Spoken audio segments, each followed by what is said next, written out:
Kenmark Carino, bakit nga ba hindi ginamit ng Barangay Ginebra sa kanilang last game versus Terra Firma? At Sean O'Malley, may matinding sinabi sa mga Barangay Ginebra fans. Yan ang pag-uusapan natin ngayon mga paps, pero bago ang lahat, please like the video and subscribe na rin kayo for more PBA updates. Huwag na natin patagalin to. Tara, let's go! Sa nakaraang game ng Ginebra versus Terra Firma, akala ng lahat ito na ang gabi ni Kenmark Carino, ang kanyang inaabangang debut game laban sa dati niyang koponan. Hype na hype ang mga fans. Handang-handa na makita siyang bumalik sa court, pero bakit biglang 0 minutes? Lumalabas sa mga reports na cleared to play na o may go signal na para maglaro itong si Kenmark Carino para sa Ginebra.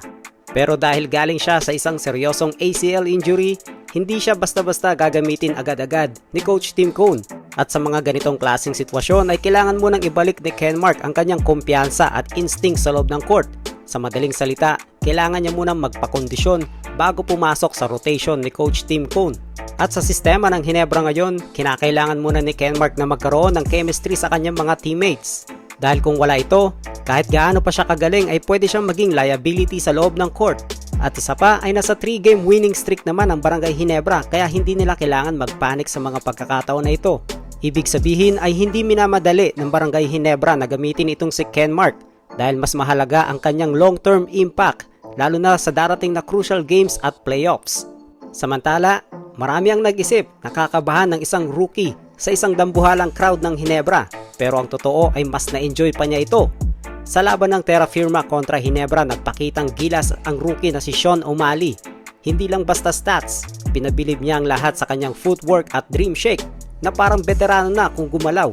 Si O'Malley ay nagtala ng 15 points at isang viral na no entry block na nagpatindig sa mga manonood.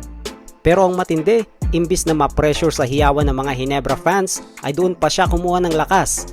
Inamin ni O'Malley na natutuwa siya dahil kahit kalaban siya, ay naramdaman niya ang suporta at palakpak ng mga Ginebra fans sa tuwing nakakashoot o nakakahawak siya ng bola.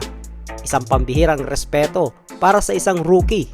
Sa isang interview ay hindi rin nakaligtas ang ugnayan nila ng kanyang idol na si Bo Belga. Palagi daw siyang ginagabayan ni Bo Belga at binibigyan ng mga tips. Sinasabihan din siya na alagaan din daw niya ang kanyang katawan para tumagal daw siya sa liga. Sa pinakitang puso at laro ni Sean O'Malley ay mukhang magkakaroon na naman yata ng pitasan mga paps. Ano sa palagay nyo? Comment down below at babasahin natin yan.